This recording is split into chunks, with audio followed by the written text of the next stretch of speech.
首先咧就介紹翻鈎針編織嘅時候咧，鈎針所用到嘅工具先。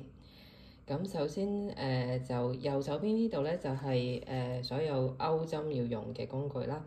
咁首先係鈎針啦。咁右邊呢度最角落頭呢啲咧就係最細嘅鈎針嚟嘅。咁最細咧依家暫時咧係用到0.75mm嘅。咁有啲再細啲0.5都有嘅。咁佢勾啲咩咧？勾啲好細嘅線，好細微嘅線。咁呢啲就係1點幾、1.5啊、1.75啊嘅鈎針嚟嘅。咁視乎翻要想整啲乜嘢啦。咁大少少咧就係呢啲嘅鈎針啦。咁呢一個咧就係10mm嚟嘅。咁就係放一啲比較粗啲嘅線啦，粗啲嘅冷啦。咁呢啲粗啲嘅冷咧就快啲織完嘅。咁越細咧就越耐啦，需要織嘅時間。咁就會建議咧，大概如果你初學嘅話咧，就會用啲比較大少少嘅針啦，6號針啊、3.5啊、4啊呢啲嘅鈎針咧，就首先去練習一下係點鈎先。咁當你熟咗之後咧，你就可以用啲細啲嘅鈎啦。咁隔離呢度咧就係個拉尺啦，就係度尺寸嘅。咁係通常用 cm 或者寸。咁下邊呢一度咧，呢一個咧就係編織針嚟嘅。咁編織針我嚟做啲咩咧？就係將啲線頭啊、線尾啊收翻埋去入邊個織品嗰度咯。咁因為佢個線比較粗啦，同埋咧佢如果係用膠嘅話咧，即係鐵咧就好難去收到尾嘅。咁但係咧大少少呢啲嘅膠咧，咁佢比較容易咧插入去一啲嘅冷入邊。咁所以我哋通常咧都要用到呢一種嘅編織針。咁隔離呢度呢一堆咧就係記號扣嚟㗎啦。咁記號扣我嚟做咩咧？當你織緊嘢嘅時候啦，譬如織完第一行，咁你想要做一個記號，咁你就勾住咗喺嗰一個針號入邊啦。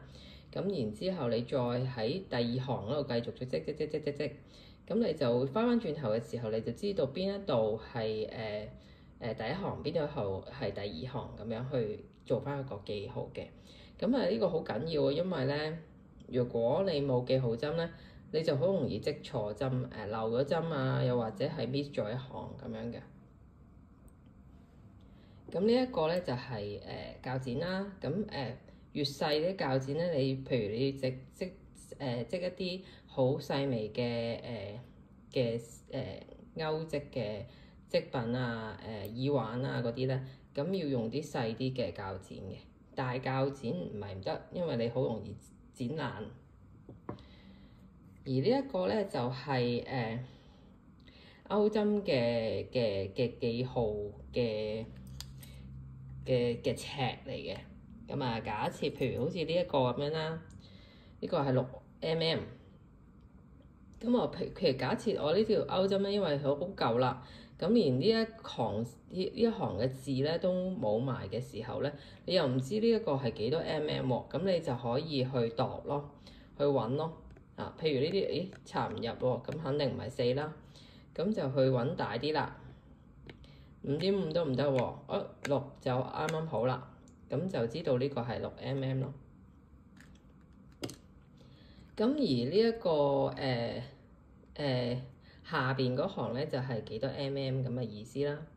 中間嗰行咧就係美國嘅尺碼啦，佢又得 B 得 C， 咁佢中間呢啲就可能冇嘅。咁但係如果你嘅織品要去到呢一啲嘅數碼咧，嘅 mm 咧，你就可能要去買一啲日本嘅鈎針咯。日本嘅鈎針佢就係用2啊、3啊、0咁樣去顯示嘅。咁呢一個就係佢哋鈎針嗰個尺嚟嘅。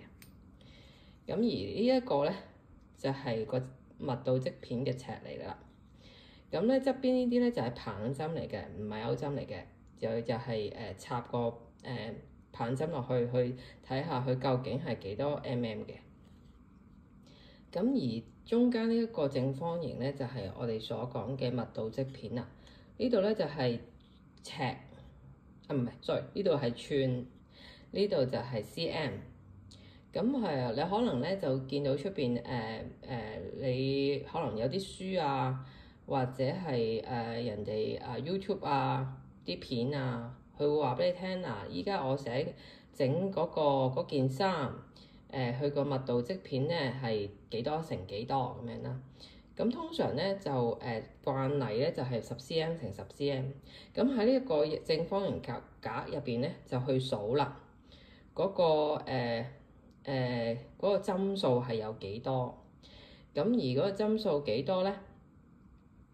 就係代表譬如嗰個積品係20乘20嘅針數，咁佢就係你積完之後咧，如果你係超過或者係細過咧，咁即係話你揀嗰個冷同埋揀嗰個勾針咧，就係唔係你嗰本書或者係嗰段片講嗰個大細或者密度啦。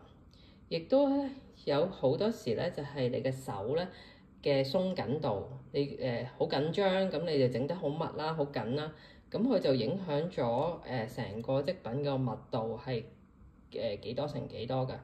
咁呢一個你就可以遲啲先至去處理啦。如果當你係去織一啲冷衫嘅時候，好多時都會用得到呢個密度織片嘅。咁但係如果你織一啲生活化嘅嘢啊，或者公仔啊，咁咧佢可能需要嘅要求冇咁準確。因為咧點解會咁緊要咧？就係因為有好多時織得太密啦，或者佢揀錯針啦、揀錯冷咧，本身人哋係大人尺碼嚟嘅，咁你因為你揀嗰個冷咧太幼太細啦，咁變咗織出嚟咧就變咗小朋友嗰個尺碼。咁就變咗完全唔同啦，兩樣嘢嚟㗎啦。咁所以咧，首先織個密度織片就係好緊要咯。